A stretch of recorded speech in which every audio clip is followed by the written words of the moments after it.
C'est vendredi et dans la grande édition d'information, on passe en revue les grandes actualités qui ont fait la semaine. Bonjour à tous et bienvenue. Séminaire d'imprégnation et d'appropriation du plan stratégique de développement et de la territorialisation des projets du secteur agricole. C'est depuis hier dans la commune de Dassa-Zoumé avec les députés de la 9e législature qui sont face au gouvernement représenté par le ministre de l'Agriculture.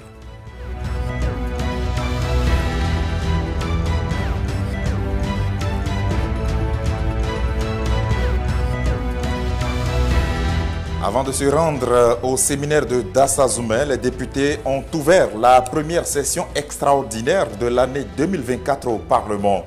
Au menu de cette session, 10 projets de loi qui seront examinés sur demande du gouvernement. Mais il y a aussi 2 propositions de loi visant la relecture de la Constitution d'une part et du Code électoral.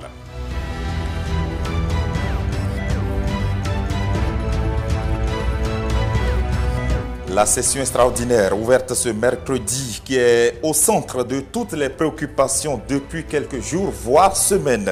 Et les médias ne dérogent pas à la réalité. Saturne Djossou a parcouru les parutions de ce vendredi pour nous.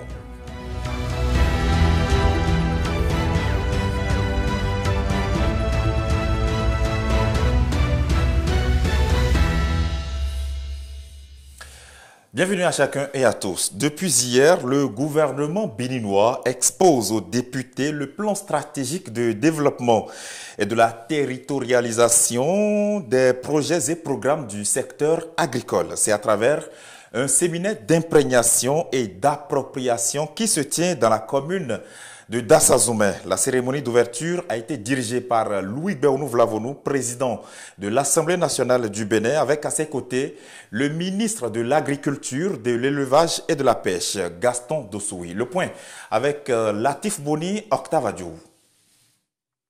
Dans cette salle de l'hôtel GECO de Dassa, experts, cadres et responsables du ministère de l'Agriculture, aux côtés des parlementaires. Le sujet en discussion, l'agriculture. Ce séminaire nous permettra, à travers les échanges, de nous imprégner et de nous approprier le plan stratégique de développement et de la territorialisation des projets et programmes du secteur agricole. Toute chose qui nous permettra de prendre davantage connaissance de la politique gouvernementale du secteur agricole. Depuis 8 ans, l'État avec le gouvernement de Patrice Talon se déploie pour restructurer le secteur. La réorganisation des structures, la rationalisation des projets et programmes, la territorialisation, la gouvernance de l'empreinte carbone, tout se met en place pour une agriculture béninoise viable et durable. Le tout avec une collaboration complice entre exécutif et législatif. Honorables députés, c'est l'occasion pour moi de vous remercier pour tous les efforts consentis dans le vote des lois au profit du secteur agricole. Nous pouvons citer au nombre de celles-ci la loi 2016-06 du 26 mai 2016 portant loi cadre sur l'aménagement du territoire en République du Bénin, la loi numéro 2018-18 du 6 août 2018 sur les changements climatiques, la loi 2018-20 du 23 avril 2019 portant code pastoral en République du Bénin. Les efforts sont faits avec des résultats conséquents, sauf que la part de l'importation est encore élevée, même pour les produits pour lesquels le Bénin dispose des atouts infinis, lance le président Louis Béounou Vlavonou. Il faut corriger le tir, martèle-t-il. Des efforts devront être consentis pour améliorer les performances des filières pour lesquelles les cibles n'ont pas été atteintes. C'est dans cette logique émulatrice que s'inscrit la représentation nationale en cherchant à mieux comprendre la mise en œuvre de la politique gouvernementale dans le secteur de l'agriculture, de la pêche et de l'élevage. Le président du Parlement a spécifié les objectifs du séminaire pour lequel ses attentes sont nombreuses vis-à-vis des participants. Pour mieux comprendre, accompagner et contrôler par la suite et plus efficacement la politique agricole du gouvernement, il s'avérait donc nécessaire de prendre connaissance des projets et programmes, stratégies politiques publiques, ainsi que les résultats de leur mise en œuvre. Et c'est pour cette raison que nous sommes présents ici à Dassa pour ce séminaire de renforcement de capacités. Le séminaire parlementaire d'imprégnation et d'appropriation du plan stratégique de développement et de la territorialisation des projets et programmes du secteur agricole, c'est 72 heures de travail avec au menu 8 communications. À l'issue, l'Assemblée nationale veut mettre les élus du peuple au fait des grandes orientations agricoles de l'exécutif.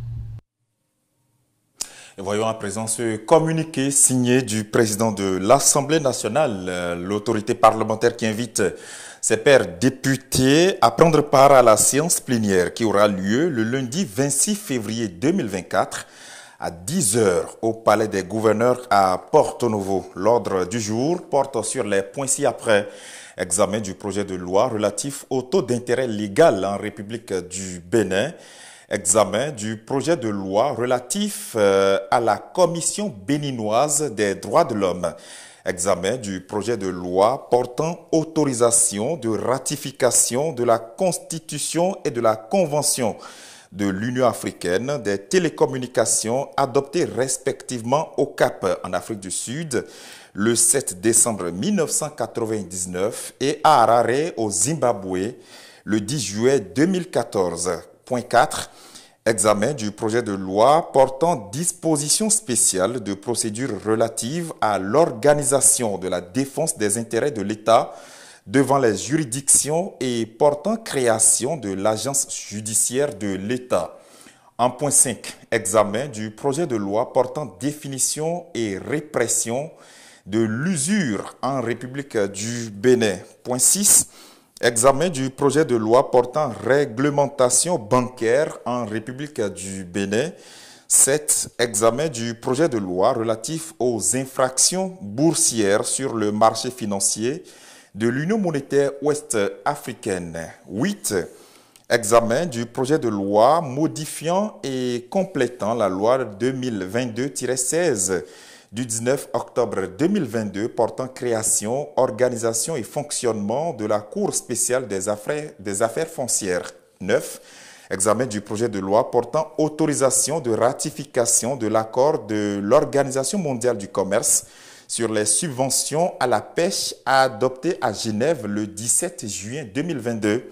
10. Examen du projet de loi relatif à l'alimentation scolaire en République du Bénin. 11. Examen de la proposition de loi portant révision de la Constitution de la République du Bénin. Et puis 12. Examen de la proposition de loi modifiant et complétant la loi 2019-43 du 15 novembre 2019 portant code électoral. La séance plénière est à suivre à partir donc de 10h. Selon le programme fait, elle sera retransmise en direct sur notre antenne et sur l'ensemble de notre réseau de diffusion. Et les députés qui étaient d'ailleurs en séance plénière ce mercredi à l'hémicycle, c'était à l'occasion de l'ouverture officielle de la première session extraordinaire de l'année 2024 à l'Assemblée nationale. Les travaux ont été officiellement ouverts par Louis Berounou Vlavonou, président de l'Assemblée nationale. On fait le point avec Stéphanie Depemadora. Adjovi Chantal, Adomaou Jérémy.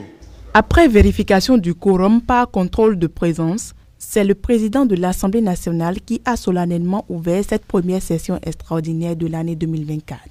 89 députés sont présents. Le quorum est largement atteint. Alors, je déclare ouverte la première session extraordinaire de l'année 2024. Une session avec une douzaine de points inscrits à l'ordre du jour, parmi lesquels 10 sont d'initiative gouvernementale. Annonce faite par le premier secrétaire parlementaire à travers les dossiers de communication. À Monsieur le Président de l'Assemblée nationale, Porto-Novo, objet demande d'examen en session extraordinaire de projet de loi. Tout comme le gouvernement, 60 députés ont formulé une demande de session extraordinaire conformément à la Constitution et au règlement intérieur de l'Assemblée nationale. L'ordre du jour de cette session extraordinaire demandée par ces élus porte sur l'examen de 2 propositions de loi. 1. Proposition de loi modifiant et complétant la loi numéro 2019-43 du 15 novembre 2019 portant code électoral. 2.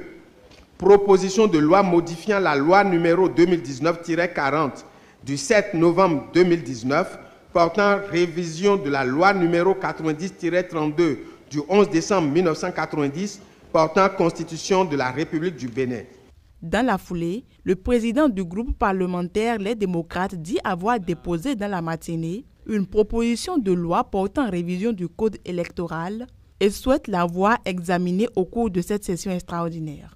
Une intervention qui met l'hémicycle en débat. Vous avez dit que ça ne fera pas partie de cette session extraordinaire. Ma proposition fait partie de l'ordre du jour qui est retenu, Monsieur le Président. Je voudrais dire que quand on veut convoquer une session extraordinaire, il y a les conditions dans lesquelles la convocation se fait.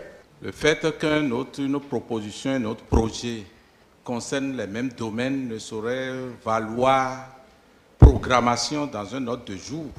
Que vous ayez reçu 3, 4, 5, 10 autres dossiers et qui n'ait pas été enrôlé dans notre convocation de session extraordinaire, on n'a pas à se prononcer là-dessus.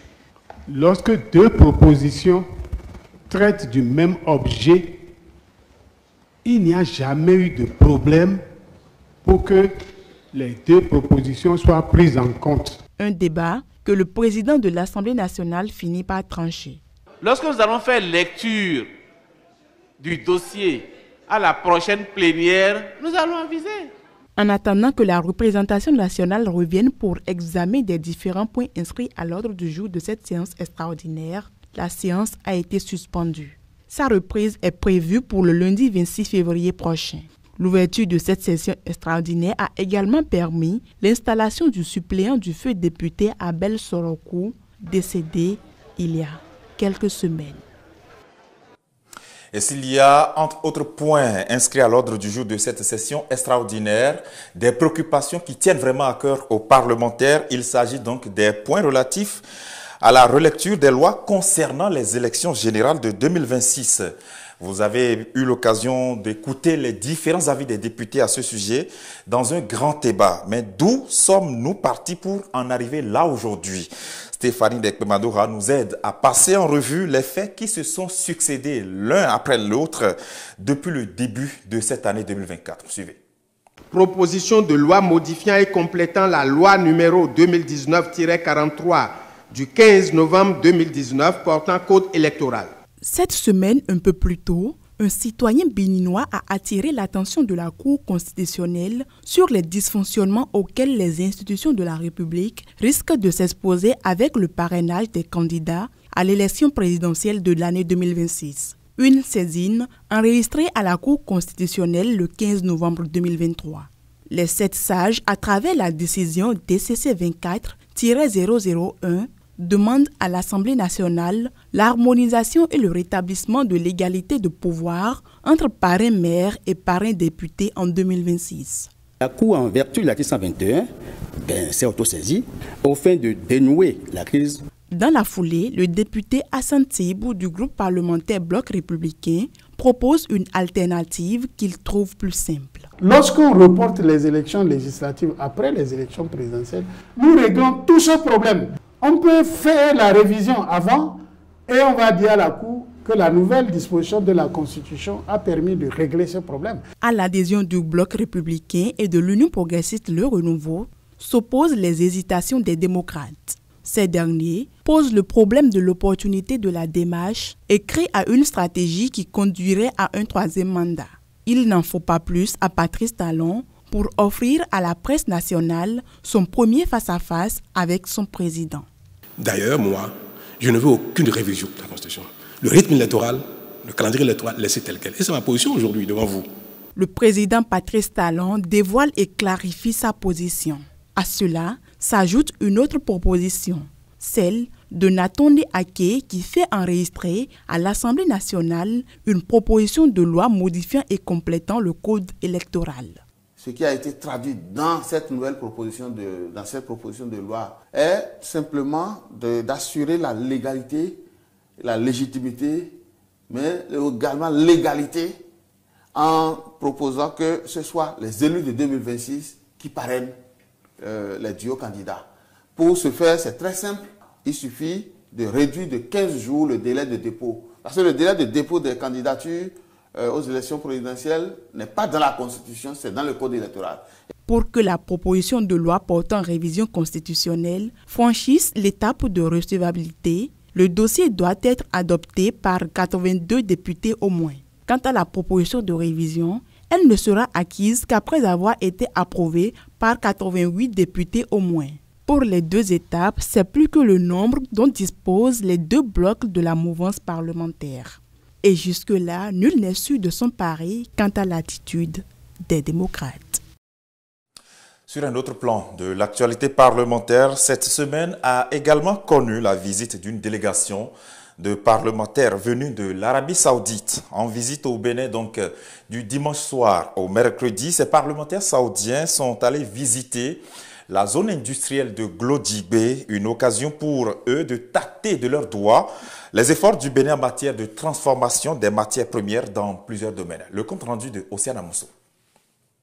La GDIZ est une zone industrielle installée sur 1640 hectares et axée sur la création de florissantes chaînes de valeur allant de l'approvisionnement en matières premières, la transformation des ressources à l'exportation de produits finis. Les parlementaires saoudiens ont visité au sein de la zone industrielle plusieurs secteurs dédiés à la transformation locale de produits agricoles tels que le coton, la production de vêtements à usage local et international et bien d'autres. Après plusieurs heures de visite, la délégation parlementaire reste admirative.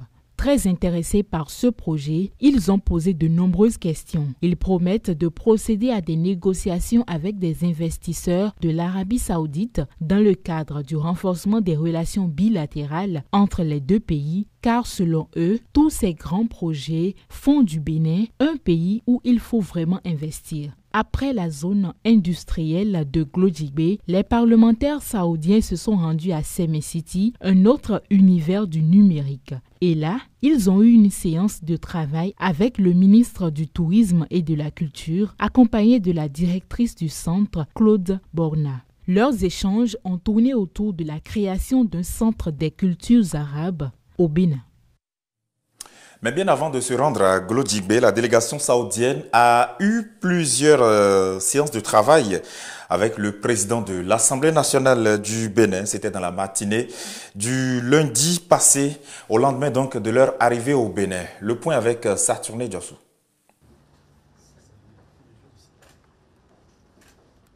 Une mission parlementaire d'Arabie Saoudite au cabinet du président de l'Assemblée nationale ce lundi 19 février 2024.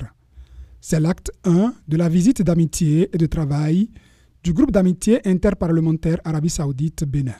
Une visite de 72 heures qui est une première au dire des hôtes de Louis Gbérou Nouvlavonou.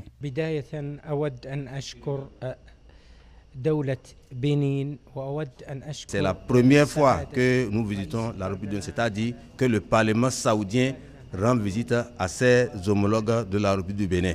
En ce qui concerne notre discussion avec le président de l'Assemblée nationale, nous avons parlé de l'importance de renforcer les relations entre la République du Bénin et spécialement les relations entre les deux parlements.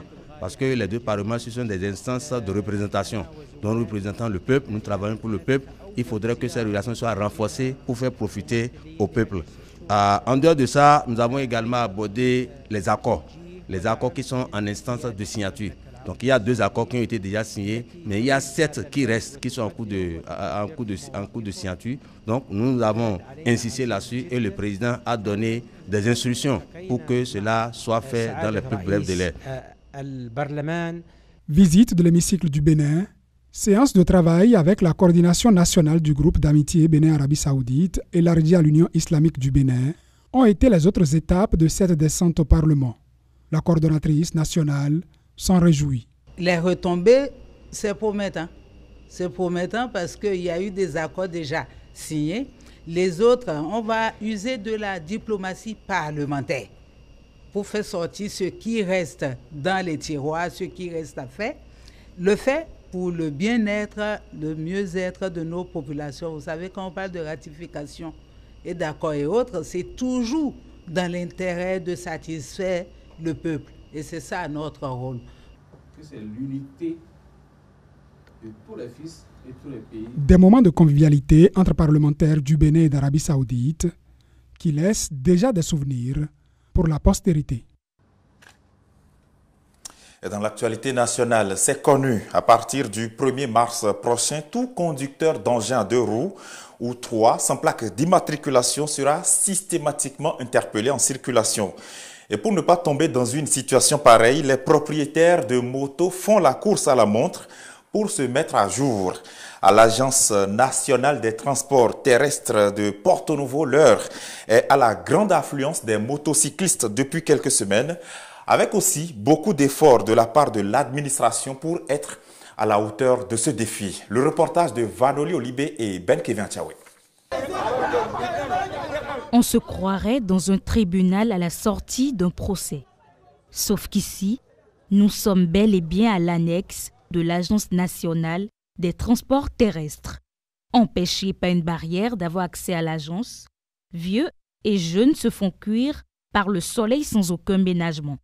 S'ils sont là, c'est pour échapper à la répression imminente de la police républicaine vis-à-vis des engins sans plaque d'immatriculation. La répression va commencer le 1er mars prochain, donc j'ai donc pris la résolution de venir faire le retrait de ma carte pour ne pas avoir de problème avec les agents de sécurité. Je suis arrivé déposer mon dossier pour la plaque d'immatriculation de ma moto. Comme on le dit souvent, nous sommes paresseux et la morosité économique fait que sans que nous n'ayons une pression sur nous, nous ne pouvons pas venir.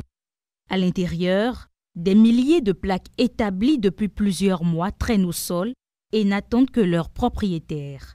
Pour faciliter l'accès aux différents usagers, l'annexe Wemé Plateau de l'ANAT s'efforce de traiter les demandes avec diligence. À Porto-Novo, ici, nous arrivions à traiter les dossiers en 24 heures. On leur donne leur plaque.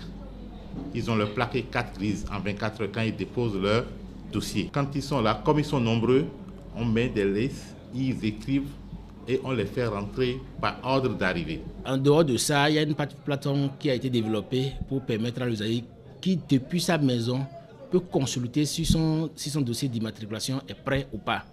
Si vous permettez, je peux déjà dire le lien. Ça fait https://moto au singulier .anat.bj. Sur cette plateforme, il aura une attestation d'immatriculation qui sortira. Avec ça, il joint sa pièce d'identité et l'accusé de réception qui entend lui était délivré pour venir retirer son dossier.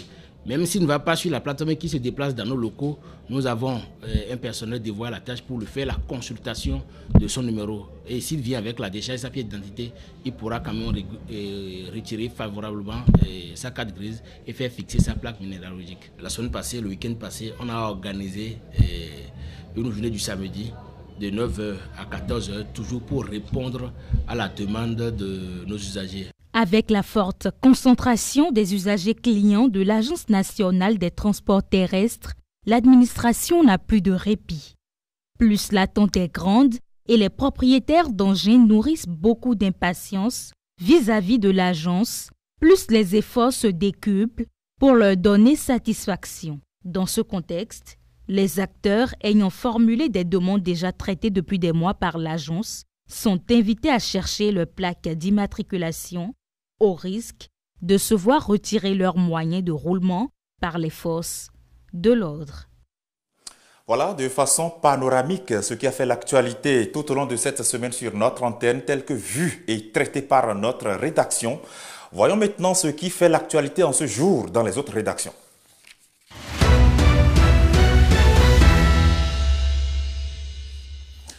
Que disent les journaux en ce vendredi? Eh bien, la première session extraordinaire de l'année 2024 l'Assemblée nationale n'a pas fini de faire parler d'elle et pour cause.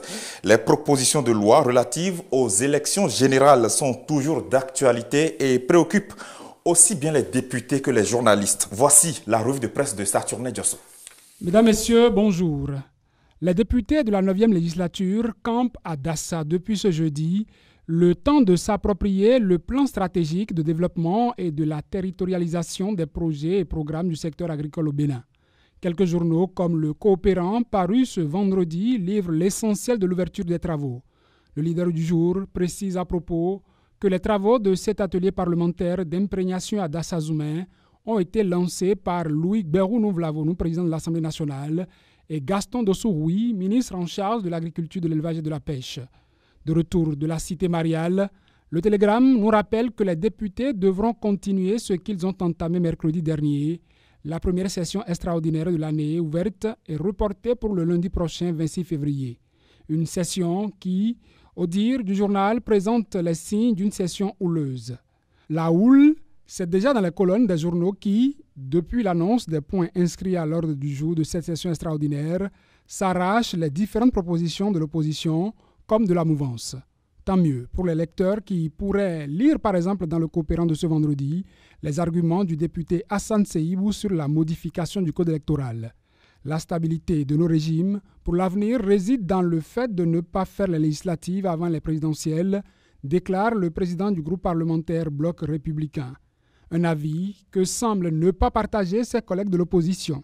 La proposition déposée par le Parti Les Démocrates pour la révision du code électoral est à lire dans les colonnes de Matin Libre.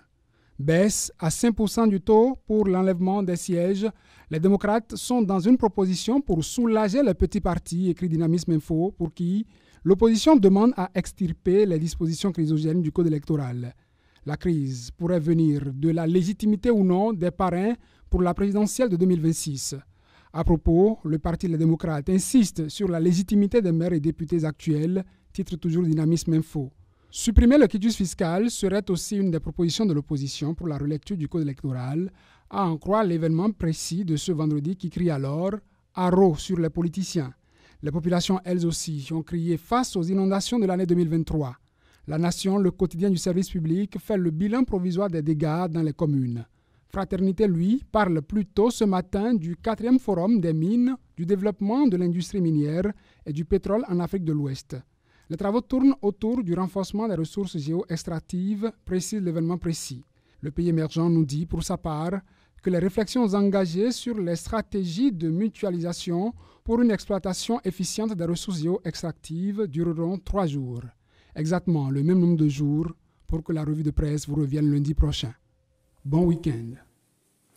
Voilà, merci à vous qui nous avez suivis de bout en bout. On est donc au terme de cette session d'information. Merci à notre régisseur de son, Madame Thomas Padé, à la réalisation Ulrich Laurel Pauvor et à la diffusion Charlie Thomavor. Merci à l'ensemble de la rédaction de Téléhémicycle.